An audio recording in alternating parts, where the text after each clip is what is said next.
Hey, this is Gen X Amplified episode number 21.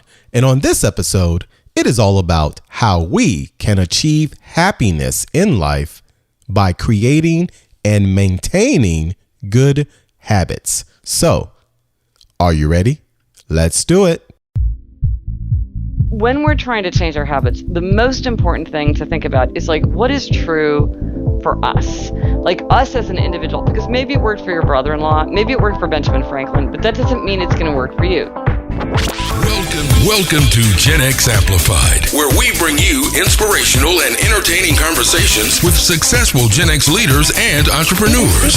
This is the show created just for you. The powerful generation between the boomers and millennials to help you amplify your story, Maximize your impact, and become Gen Exceptional in business and in life. Now, here's your host, Adrian Porter.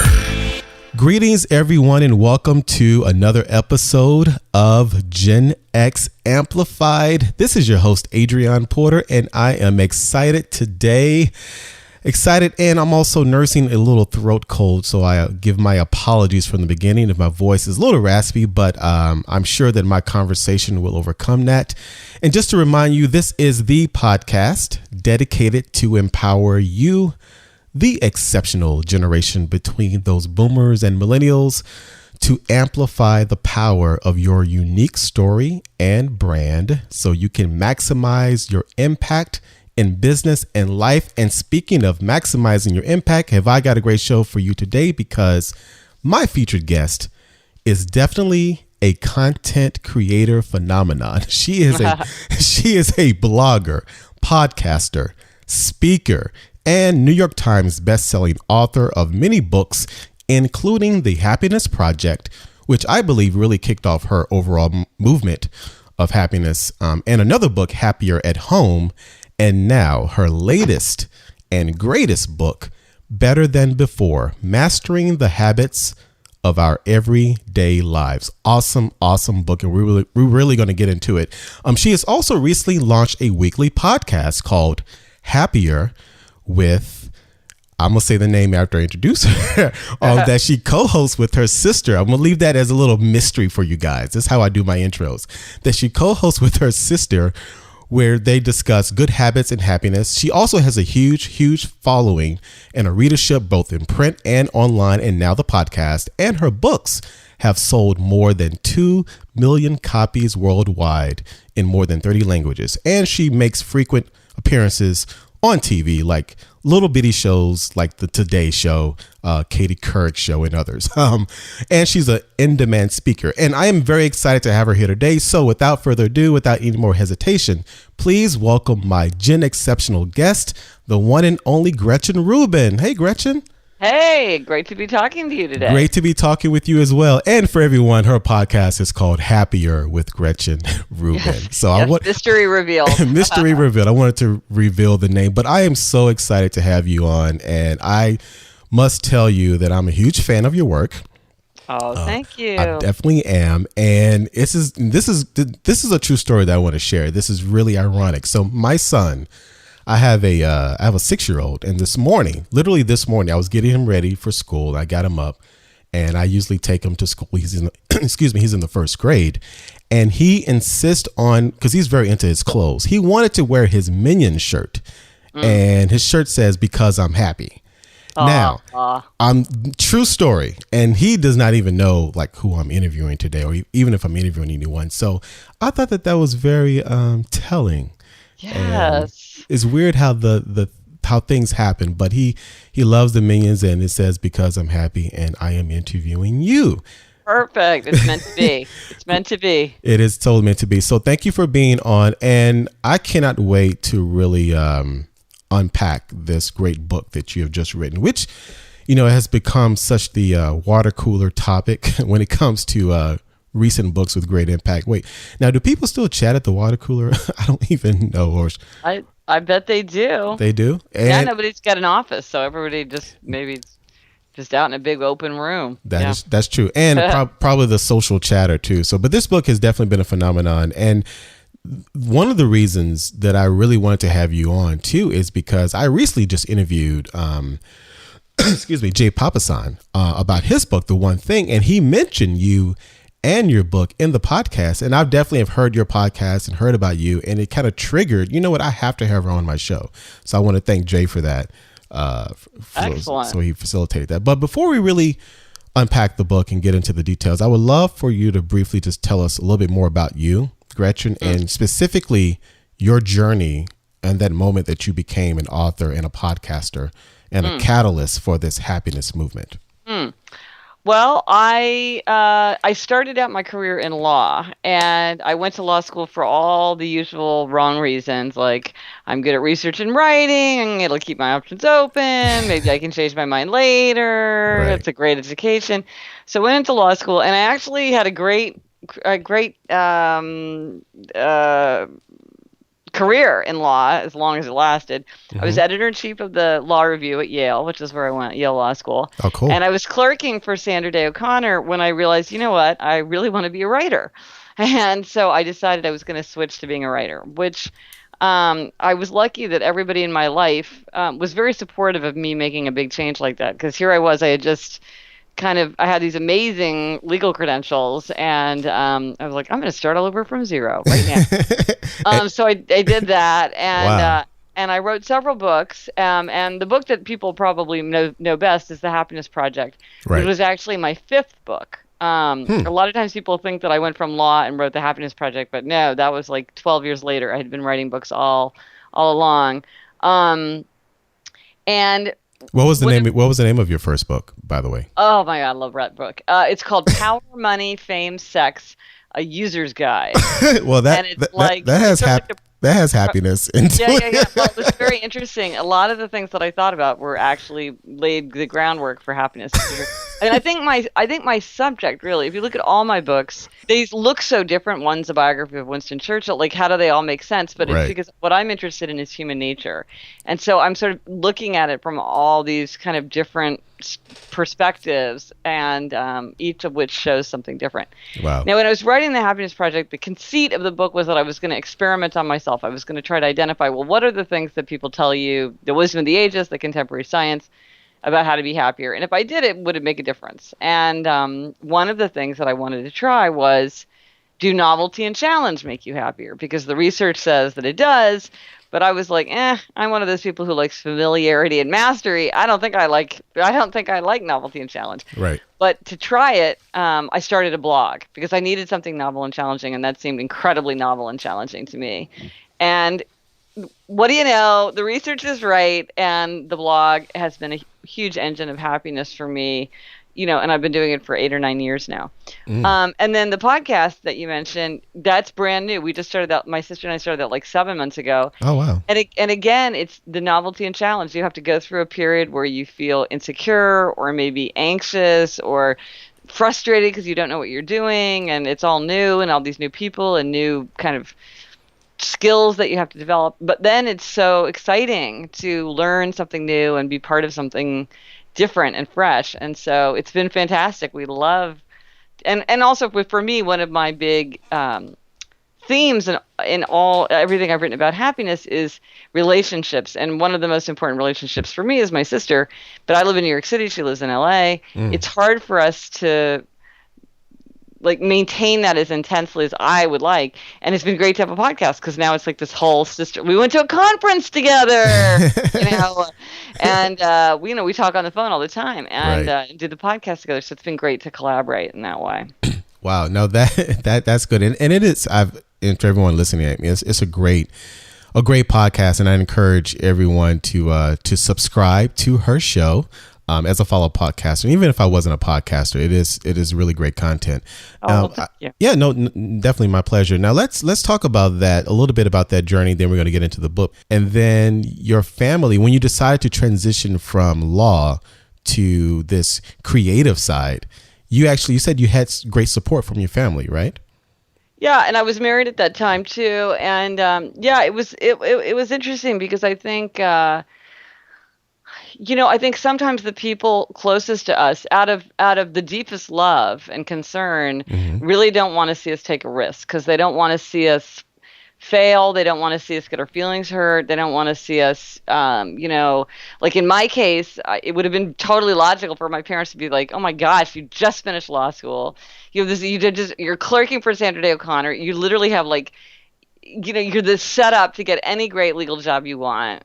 Why in the world would you trade that for something as completely amorphous and risky as like, oh, I'm going to write a book?" I had never been a journalist. I didn't write short stories, nothing, Right. And, but they were like, yeah, do it. And my husband switched out of law at the same time. We met in law school. And so when I switched out of law, he did too. And he went into finance. And so that was great too, because it was like, wow, well, we're moving out of Washington, D.C., we're moving to New York City, and we're going to stop being lawyers. And I remember a day, when we were first married, when we got our letters from the New York bar, and it was like, it's time to pay your bar fees, which is a lot. If you haven't paid bar fees, it's a lot of money to be a member of the bar. Mm-hmm. And I said to my husband, like, should we pay our bar fees? Meaning like, should we kind of keep that option open and stay lawyers in good standing? Mm-hmm. He's like, no way, we're not paying bar fees. So that was like the moment where I felt like we kind of, turned our face to the future. And so I think that made it easier for me to take a big risk. Certainly. I know many people who have done similar things where the people around them haven't been very supportive or have actually tried to be very discouraging. Right. And you want to be smart. You don't want to, just throw everything away and make a foolish choice or make a choice that's unnecessarily risky. I mean, one of the things about me is I had done everything a person could do to train herself to be a writer. I had majored in English in college. I constantly was writing in college and law school. I'm the kind of person where, and I talk about this in my habits book, for some people it's pretty easy to sort of say, I'm going to set myself a goal and meet it, even though nobody else is checking up on me, nobody else cares. Mm-hmm. That's not hard for me. So I was like, well, I need to write a book proposal and get an agent. So, okay, what do I do? And I just did it. For some people, for many people, that itself is very challenging to do that kind of thing outside of any kind of accountability. And that's one thing I talk a lot about in Better Than Before. Like, if you're that kind of person, how do you figure out ways to make sure that you get those kinds of things done and you don't stall out. Right. And I had an idea with law in particular. A lot of times people, it seems like they know what they don't want to do, but they don't know what they do want to do. And so that's hard. It wasn't even that I so much didn't want to be a lawyer. It was that I desperately wanted to write a book. Like it became, and that's the thing about writing. For some people, it's almost like a compulsion. Right. Which can be good and can be bad. And I felt that's what I really wanted to do. Now, quickly, those first couple of books, that title for the first book I love, by the way. Yeah. Oh my God, it's a crazy book. It's a crazy, sounds like all the... kind of a surprise to people who read my stuff now, I think. But I mean, I love it. A lot of those are the virtues that many people, aspire to. But the first couple of books, were those traditionally published or self-published? All traditionally published. Okay. That's interesting. You you talk about the family support, which is so true, and you actually said something that I want to highlight a little more. That I actually thought I kind of did a double take when you said that they meant just the way that they were talking to you, your husband or your family or your parents, that they didn't necessarily want. It wasn't that they didn't believe in your talents. They just didn't want you to take the risk and fail. Which is no. I wasn't talking about my family. Okay. I was talking about other people's family. Oh, other people's family. Yeah. My family was like, they're like, oh yeah, they felt pretty confident. Got it. Right, but that is still a great point. That a lot of people, that I've encountered and sometimes personally experienced, is that you, as the person that's taking the risk, you feel that you may not be getting certain support because they may not believe in you. Yes. Which is many times not the case. And it's good that you said that. So it's more out of care that they don't want you to be hurt. They don't want you to fall. So they want you to be safe. But if there's anything that we know, it's like there's no safe place. There's no safe profession where like, oh, if you do this, then you're going to have a job for like in a good living forever. It's like, oh, or maybe not. Right. So I think but I really respect, now that I'm a parent myself, I really respect the fact that my parents were so supportive, because it is, as a parent, very hard not to want to see them do what seems like the safe choice. Right. It is hard. It is Right. hard. No, it is. I mean, I only have I have a 6-year-old and I have a 3-month-old daughter. Oh, so, wow. Wow. Yeah, You got your hands full. Oh yeah, my hands, my toes, my everything. Yeah, it's crazy. But no, I love them to death. But it's weird. Like I mean, they're still fairly young, but even some of the things that Cameron, my son, is getting into now, it's frightful. It's like, oh my God, I can't even imagine those teenage years and my fear factor. But speaking of this, so let's get into this great book, Better Than Before. And by the way, I just saw the cover for the paperback version, which I think is pretty neat. I like the little arrows and the Good. Oh, thank you. the better backwards and the before ahead. I love the approach. But I saw the new book, Better Than Before, Mastering the Habits of Our Everyday Lives. What made you want to write this book? Well, I've been writing and researching and talking to people about happiness for years. And I began to notice a pattern, which was that whenever people were talking about a big happiness challenge that they were facing, it very often was something that at its core had to do with a problem with a habit. So somebody would say, well, my problem with my happiness is that I'm just exhausted all the time. Well, that's about the habit of getting enough sleep. Or somebody would say, like, well, my problem is that I really want to work on this novel and I haven't made any progress. Well, that's about the habit of making consistent progress. So I became increasingly intrigued by the role that habits could play in helping us to create happier, healthier, more productive lives. Because when you have habits that work for you, you're just much better off than when you have habits that don't work for you. And that quickly led me to the question of like, well, how do you change your habits? Because I don't think anybody really disputes that habits can play a significant role. But the tricky thing is like, okay, well, what do you do about it? And that's what the book is about. How do you actually change your habits? Yeah, no, it is, and it's a great book, and it's very relevant to me personally. It is, as someone who has been and still sometimes struggle with being a chronic procrastinator. So we talk about habits. They're both sides of that equation. There are the good habits, and there are the bad habits. Yeah. And also, and I'd love to get more insights from you further when we talk about the primary audience for this podcast and people that in my generation. Between 35 and 50 or so, because of the age and because of the experience. And a lot of times Gen Xers, relative at least to the millennials, we're kind of set in our ways a little bit just because of the years of experience.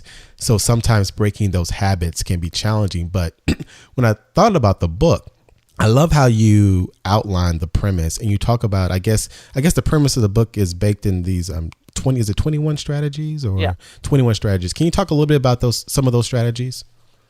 Yeah, and what I found was that I was trying to identify all the ways that people could change their habits, and like I have to say, I thought I would find like 7, and then I started I got further and further into the research and into my thinking, and like there's the numbers started to get high, right? And sometimes people get kind of freaked out, like, oh my gosh, 21 strategies, I can't handle it, like give me 3. But it's actually good because it's a huge menu from which to choose. And what I found is that some of these strategies work for some people and not others, and some of them are available to us at certain times but not at other times. And so we want to have a big menu to choose from so that we can pick the things that work for us. Because I think if there's one thing, like one central idea that I would emphasize is like the big thing that I learned is that when we're trying to change our habits, the most important thing to think about is like what is true for us, like us as an individual, because maybe it worked for your brother-in-law, maybe it worked for Benjamin Franklin, but that doesn't mean it's going to work for you. So even something simple as a morning person or a night person, this is a real thing. And people who are night people know that they are night people. And yet over and over, people say to them, like, you should get up early and go for a run first thing before work. Right. Well, that's not going to work for a night person because they're at their most productive and creative and energetic much later in the day. It might work for me because I'm a morning person. It's not going to work for a night person. Right. But oftentimes when people try to set out on changing their habits, they do it in a way that's not right for them. Another example is one of the things, very striking things that I noticed and that has really resonated with people is that when it comes to facing a strong temptation, not a weak temptation, but a strong temptation, some people do much better when they have none, when they give something up altogether. And some people do better when they have a little bit, when they indulge from time to time. And so some people do very well if they keep a bar of fine chocolate squirreled away in their desk drawer, and every day they have one little square of fine chocolate. But there are people like, those are moderators. They indulge in moderation. That's what works for them. Then there are people like me, abstainers. Abstainers find it pretty easy to have none. But then once we start, we can't stop. I can't eat one square of chocolate.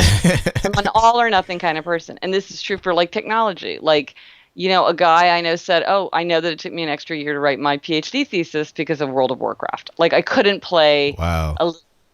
And so, but like, if you look at most nutritionists, this is hilarious. Most nutritionists are moderators. And so they will tell people, well, you should give yourself a cheat day. And well, why don't you just have like one like half cup of ice cream every night? So you have a little bit. Well, for an abstainer, that could not be the worst advice. Terrible advice. Because for us, once we give it up, it's easy, but it's hard to have a little bit. Cheat day. Yeah, you are so right. And so it's not that one person's right and one person's wrong. Yeah. It's just that different approaches work for people, better for different people. And I think when you stop and think about yourself and you shape the habits to take advantage of the person that you are and your temperament and what works for you, then you're going to have a much, much, much, much higher likelihood of success than if you just say, like, you just read an article and it's like the 7 habits of highly effective people. I'm going to do this, I'm going to do this, I'm going to do this, I'm going to do this. And it's like, well, yeah, that'll work if you're exactly like that person who's giving that advice. But if you're different, like one thing they often say is start small. Well, but some people like to start big. They're not interested in small incremental steps. They get bored. They feel like it's pointless. They can't stick with it. They need something big and bold. Other people get very overwhelmed and depressed and anxious when there's something big. They do better when they keep it small and manageable and build up a lot of little successes. Again, it's not that there's one right way or one wrong way. It's just, what kind of person are you? Because I think a lot of times people try to change a habit, then they fail and they feel terrible. They're like, I have no self-discipline. I have no willpower. I'm lazy. I'm not motivated. It's not that. It's like you haven't set yourself up for success. So what I really emphasize in the book is like, how do you understand yourself in a way that allows you to look at these 21 strategies and to say, well, this is the one that's going to work for me. No, this one's probably not going to work for me, or I need to think about it this way. Because this is the kind of thing that's going to work for me. Right. Well, no, that's a great point. And speaking of, and I like your recommendation of really getting in tune with yourself. And it's true. Like you hear so many people, they would try to model the behavior of someone that they aspire to or look up to or that's doing really well, but you don't know the DNA of that person, and it may not be congruent with what you are. I mean, you can take certain elements of what they're doing and apply them. Yes, I think you're exactly right. It can be very instructive and kind of inspiring and like give you creative ideas like, oh, I never thought of that, or that appeals to me. And I think we've all had that thing where somebody says something and you're like, man, I'm doing that. Like, sign me up. Like, that's exactly what's going to work for me. Right. But then sometimes I think people force it. When they think, and then they're like, if it doesn't work, they're like, well, there's something wrong with me. Not like, oh, I got to try something different. Right. No, that's good. So speaking of, and I think this is a great transition, speaking of understanding how to apply those 21 strategies based on who you are as a person, you, in an excellent way, outline these 4 tendencies. These patterns of behavior, these personality types. Can you, unpack that for us and shed some more insights? Yeah. Well, they say there are 2 kinds of people, the kind of people that divide the world into 2 kinds of people and the kind of people who don't. And I definitely am the kind who does. And so this divides all of humanity into 4 tendencies.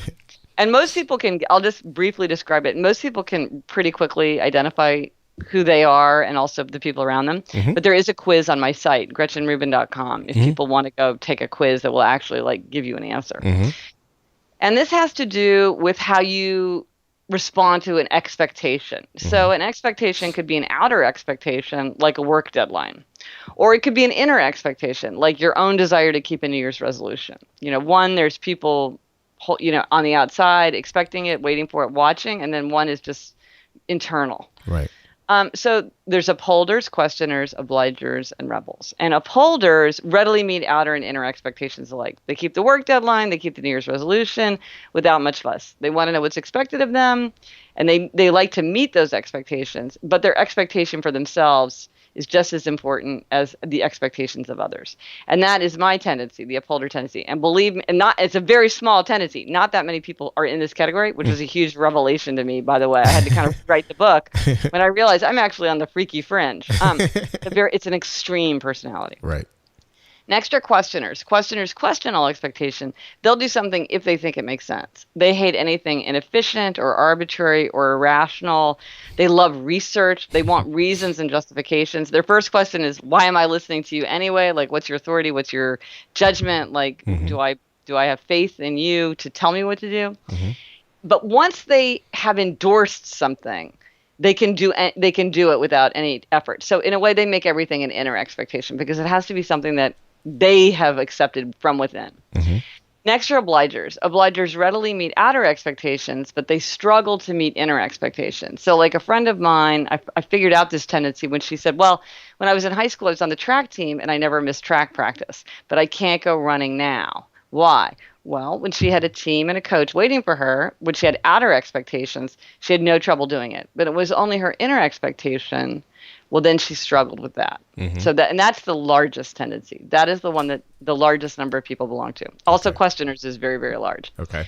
The smallest tendency is the rebel tendency. Rebels resist all expectations, outer and inner alike. They want to do what they want to do when they want to do it in their own way. If you ask or tell them to do something, they're very likely to resist. They don't even like to tell themselves what to do. They always want to act from choice and freedom.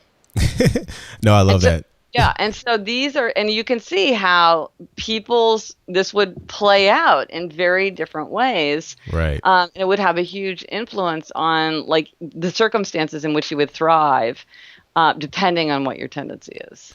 I love it. And so I'll repeat that for everyone. So the first one was upholders. Yes. So they respond to both outer and inner expectations. Yes. Questioners respond primarily to the inner. Inner. Because they question everything, but they'll do it if they think it makes sense. Right. So they question, they'll only do it so that it's all inner for them. Okay. And then obligers, they question. They readily meet outer expectations, right? And then they meet the work deadline, but they can't keep a New Year's resolution. Got it. They struggle to meet inner. And then the rebel, they're just not. Look, it's me, it's my way, or anything. Yeah. No, do you know what you are? No, I was just about to say. So Gretchen, I actually took the test a few days ago. Yeah, what'd you get? I did. So I took the test. My dominant tendency, which is what they told me, I'm a questioner. Okay. Yeah. And it's weird. Going into it, I thought I was going to be more of a rebel for some reason. I did, honestly. I was like, you know what? It just kind of my personality, but I went through all the questions. There were some great questions too. And it gave me I'm a questioner. And you know, and I love doing that stuff because I'm a big fan of like Tom Rath's Strengths Finders and Sally's How to Fascinate. So I was excited to do it, and I'm a questioner. Well, it's interesting that you thought you might be a rebel because all of these tendencies kind of come in greater and lesser intensities. And one of the things that's interesting about questioners is some questioners can pretty easily be persuaded to meet an expectation. Right. Like my husband's a questioner, but and I'm an upholder, but it's pretty easy to get him to accept an expectation. Some questioners really resist expectations unless they're very, very convinced. And so you might feel more rebel-like because it kind of looks rebel-like from the outside because the questioner is like really pushing back, but they're not pushing back. Rebels push back because they're thinking, you're not the boss of me. You can't tell me what to do. Questioners push back because they're like, that doesn't make sense. Why should I do that? And here's one weird thing that a lot of questioners who are more on the kind of high questioning intensity, traffic regulations. I cannot tell you how many questioners have emailed me with something about traffic regulations. They hate the arbitrariness of the speed limit that is the same speed limit of everybody. They hate the parking rules. They're like, oh, this is not helping vehicular safety. Why is it that I can put on my lipstick when I'm standing at a stop sign, but I can't use my cell phone while I'm standing at a stop sign? That's ridiculous. So I refuse to obey that law because it's arbitrary and it doesn't make sense. And so, but my husband, it's like he doesn't doesn't spend a lot of time thinking about the speed limit. But for some questioners, that drives them crazy because they're like, "What? This doesn't make any sense because I'm a really safe driver and that person's really unsafe. Why can we both drive 65?" So it might be that you're a little bit more of an intense questioner, and so you feel yourself pushing back a lot, but you're pushing back because you're like, why are you telling me to do this? Not because you just don't want to be told what to do at all, which is for a rebel, they hate that feeling of compulsion, or, they want to be unrestricted. They want to choose. And it's interesting, even for rebels, like even something like addiction, they hate that feeling of being chained. That's like a good way for if a rebel like needs to quit smoking. It's very helpful for them to focus on, if you're addicted, you're chained, you're trapped, you're controlled. Something's controlling you. Right. That is like more persuasive to them than like, oh, it's not good for your health, because they're like, well, I'll do what I want to do. So you want to think about these tendencies when you're trying to communicate most effectively with somebody. But questioners is an excellent. They're all excellent tendencies. They all have strengths and weaknesses. But one of the things that I think is great about questioners, they're very interdirected. Right. Even if it doesn't make sense from the outside, sometimes like they're doing what they want to do because they believe in it. Like they always go through that process. Why am I doing this anyway? And sometimes that can be draining. I don't know if you ever have analysis paralysis or feel like. Do I ever have it? That is the understatement of the. You do. And I hate it. Because questioners, that is a pitfall. Like wanting more and more research or wanting perfect information when you're like, oh my gosh, I'm spending way too much time figuring out which digital camera to buy. Or I can't figure out, like I can't stop researching our summer vacation because there's just more and more and more information. And so that can be, it's a strength of questioners, but it's also can be a weakness. And that's like all of the tendencies. The strengths are the weaknesses, Wow. Now, I can't wait for my wife to hear this episode, because she would give you a high five when it comes to. Really? Does she? She would say that you pretty much nailed it when you mentioned the traffic, and I hate it because. Really? It's bad. It is, Gretchen. It is. Now everyone is listening. They're going to make sure they're not like driving near me. Look, it's not that bad, everyone, but it's so true. Now, because I used to think it was more of the only child in me, or the, and now, being an entrepreneur, but no, it is so true. I mean, I do follow most rules, but turning the signal right or left and I want to change lanes, my wife gets on me for not doing that. Driving with my knees sometimes if I want to reach that. No, it's crazy. And so, yeah, that's me. I feel like I just laid on your Dr. Rubin. I feel like I've just had a session, but no, this is great. And I love this stuff. And maybe it's the questioner in me. I like taking all these, different things in these, tests to really get more insights into my personality. Questioners tend to love information.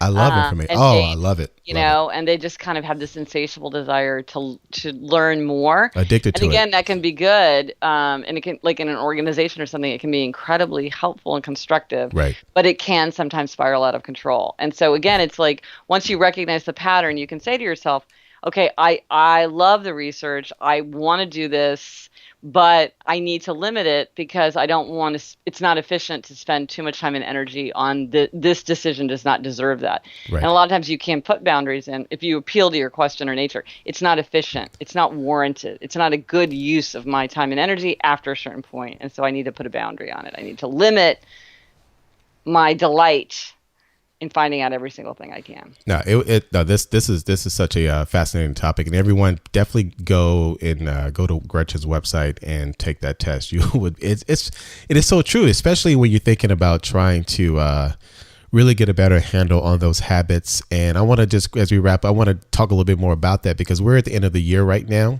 Yeah. And that's kind of been the theme of some of my latest episodes of my interviews, because yes, we are at the end of the year. And a lot of my listeners and the purpose of this show is to really, just help people kind of in that, what I call the power phase of their lives, the Gen Xers. And they're thinking about resolutions. They're thinking about habits that they want to break for 2016 or habits that they want to pick up. Gretchen, what insight or recommendation relative to your book, in context, I should say, with your book, or would you give to people, especially in this generation, that are looking at next year and they're saying, okay, I want to stop smoking now. I want to lose weight. I want to go to the gym more often. I want to spend more time with my kids. I want to start a business.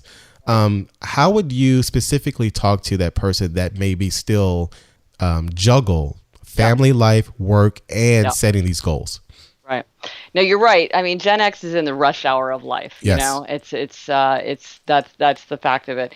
And one thing is to revel in it, you know, is to think, oh, you know, what a happy time it is when my children are still under my roof every night, and how, you know, and to think about that.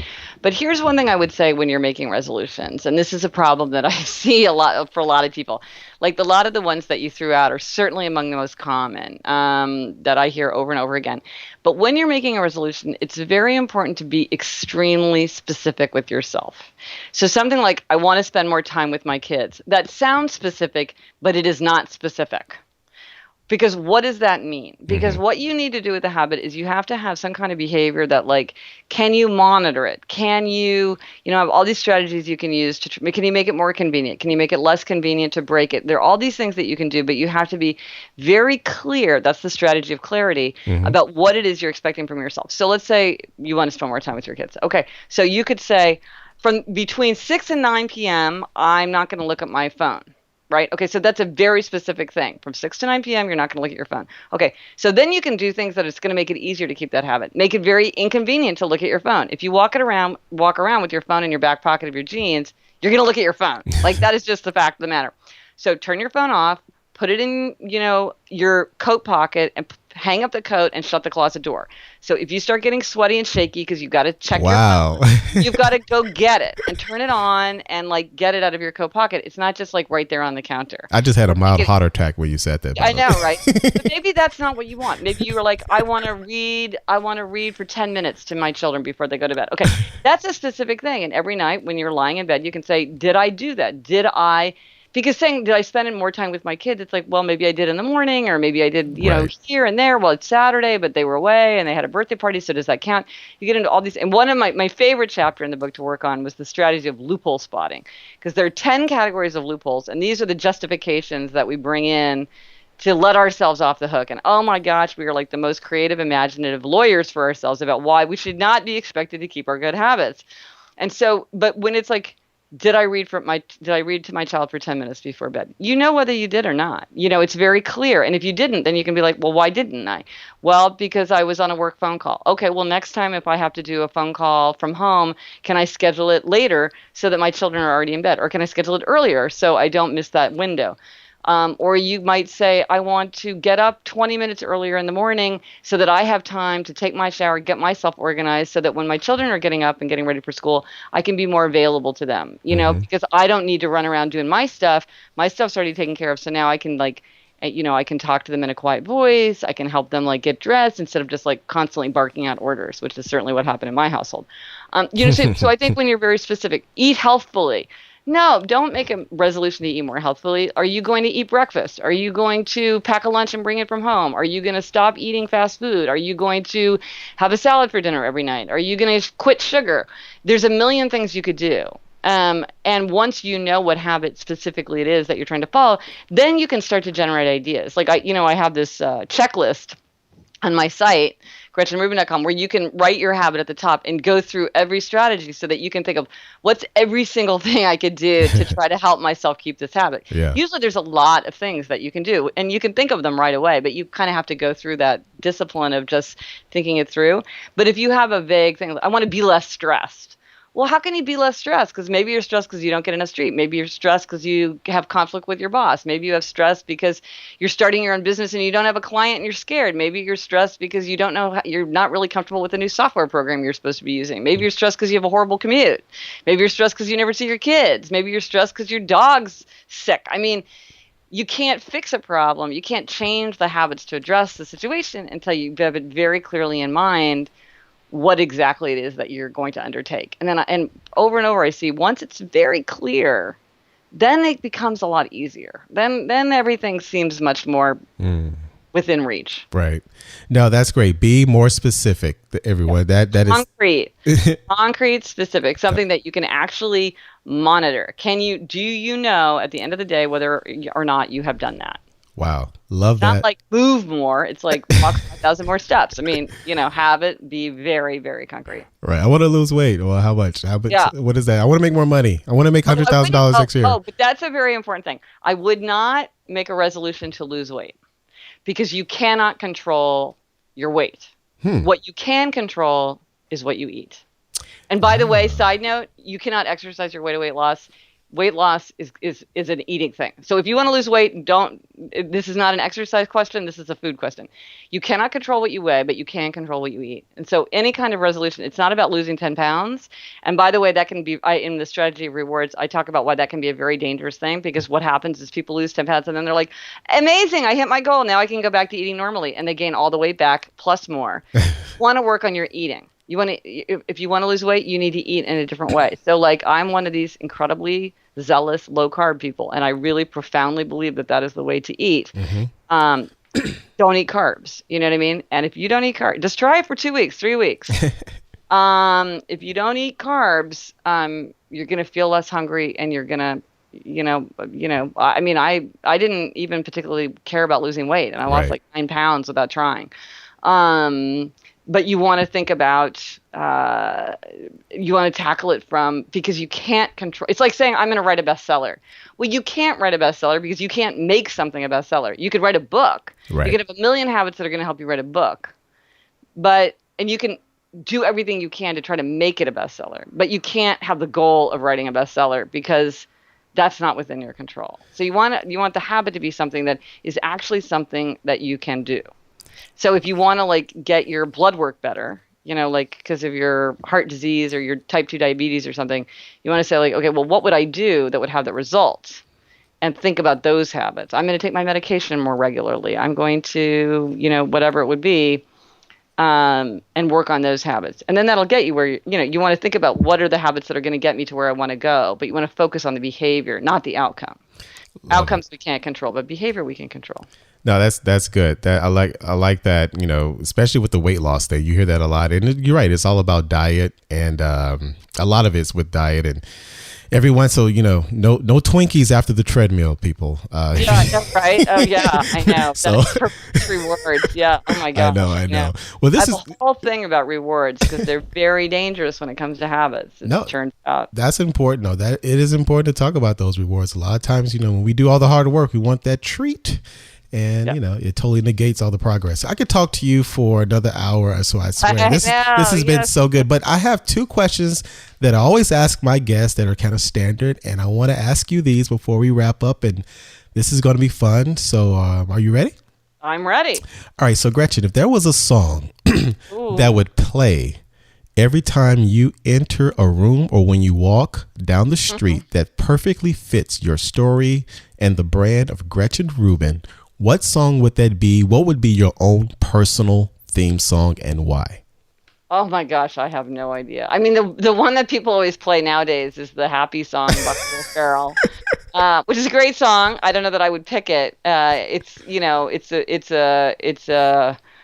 It's an earworm song. Like once you hear it, you can't. I don't know. I can't answer that on the fly. That would take me like a year of pondering. I would have to give that a lot of thought. No, that's fine. That is fine. And actually, I thought about that when I was about to ask you the song. I said, well, if she doesn't know, that would be a perfect song for you. Yes. And then lastly, if there was one tool or resource other than your great books that you've written, it could be an app, it could be another book or a website that you recommend to Gen Xers in this rush hour power phase of their lives to be a better leader and to develop better habits, what would it be? I think it would be either a paper and pen or a laptop where you can write your own thoughts about, and nothing fancy, but just jotting down notes about what it is that you want to change about your habits. Like what would make you happier? What would make you healthier? What would make you more productive? Really sit down and think about it. Not for 5 hours, for 20 minutes. Right. I think that the most important app or tool that we have is just our own reflection on ourselves. And I mean, I know from experience, like, especially in the rush hour of life, you never have a chance to sit back and ask these big questions. And then often, once you've identified something, it's not that hard. I find, at least for me, and I think for a lot of people, there's a lot of low-hanging fruit, but you got to reach out for it. And so I think 20 minutes of reflection with pen and paper. I mean, I still use ye old paper a lot. Or a laptop if you feel like if you think with your fingers that way. And just give it a little bit of thought and see if you can come up with just a few things that you feel excited to tackle. No, I really love that answer. I'm starting to do a better job of that as well. I'm a big Evernote guy. But man, I know so many. I feel like if I got into Evernote, I would just be on it all the time, and it would consume my life. It would be over. It's too powerful. People love it. Oh, the elephant got me. I'm deep. But I was going to say that I'm a big Evernote guy, but I'm starting to really embrace the tactical wonders of pen and paper, because sometimes when I'm in Evernote, and it's just so much there, because with Evernote you do have the web. Even though I have the desktop version, I could be offline. But I got my Moleskine journal. I got a pen and I love how you really stress the power of self-reflection. So I think that's actually a great answer, because sometimes we do need to get away and just be deep in thought and put that cell phone in our coat pocket in the closet, which oh my God, I can't even imagine that. But Gretchen, this has been such an awesome, great, and happy conversation. Tell everyone listening the best way that they can connect with you and get more of your great content. Well, I'm all over the internet, wherever you like to go. So my website, GretchenRubin.com, I write just about every day about my adventures and happiness and good habits. And there's a ton of resources there for people who want to change their habits or work on their happiness. And I have my podcast, which you mentioned, Happier with Gretchen Rubin, and that's a weekly podcast where we talk about these issues. And I'm on Twitter as Gretchen Rubin, and Facebook as Gretchen Rubin, and Instagram and YouTube, and whatever your drug of choice is. But my website is really the hub where everything, you can get to everything else from there, from Gretchen Rubin. And my books are that's where these ideas are set for it. I mean, I love writing a book. I love all these new tools, but if you have a big idea that you're trying to really explain and illustrate, a book is the best way. I love it. And on that website, people can get to that test as well, right? The tendency test? Yes. Or if you want to go straight to it, you can go to happiercast.com/quiz. That HappierCast is the sort of dedicated URL that's for the podcast. So that's happiercast.com/quiz. Okay. Awesome. I encourage everyone to take the test. Gretchen, it's been a blast. Thank you so much for spending time with me and the Gen X Amplified community. Excellent. Thanks so much. Great to talk to you. You too. Okay, good stuff. That was New York Times best-selling author and all-around awesome person, the one and only Gretchen Rubin. I want to send a huge thank you to Gretchen for coming on the Gen X Amplified podcast to discuss her awesome book, Better Than Before, all about maintaining those good habits. Those good habits, the bad ones, you gotta break them. And Gretchen did such a wonderful job at outlining the ways we can work on those habits that define our happiness in life. And I really hope you enjoyed the conversation. And for more insights and the links to the resources that she mentioned, please go over to genxamplified.com/021. And for that tendency quiz, the 4 tendencies that we talked about, you can definitely take the test to that and get to that link from the show notes at genxamplified.com/021. Now, I took the quiz, as I mentioned, and I am a questioner. So which one are you? Are you an upholder? Are you an obliger? Or maybe you are a rebel? But definitely go and take the quiz. It's pretty cool. And thank you so much for your download and for listening. I truly appreciate it. And if you did not catch our previous episode, number 20, it was a special one because it was the very first solo episode of Gen X Amplified, where it was just me having a conversation with you all about setting goals and, more importantly, setting and knowing your 5-year 2020 vision. Okay, now I've gotten a lot of positive feedback from that episode, and we will be bringing you more solo shows, so definitely take a listen and check that one out. So that's going to do it for this episode. And as always, my exceptional Gen Xers, now is the time to amplify your unique story and brand so you can maximize your impact in business and in life. Thank you so much, and all the best to your success. Take care.